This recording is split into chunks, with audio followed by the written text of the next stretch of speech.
Want to remove a repost on Threads app but don't know how? Hi everyone, welcome back to Online Help Guide.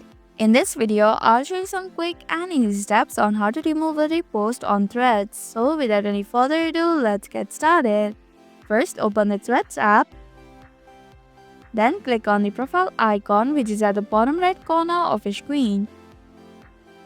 Now click on the repost button. After that, click on the three-dot button. Then click on the remove button. Now tap and drag on any empty space to reload. And that's how you can remove a repost on Threads. Thank you for watching Online Help Guide. Hope this video was helpful. If it was, then hit the like button and comment down if you have any questions or feedback. Also, if you're new to our channel, subscribe and hit the bell icon so that you don't miss upcoming videos.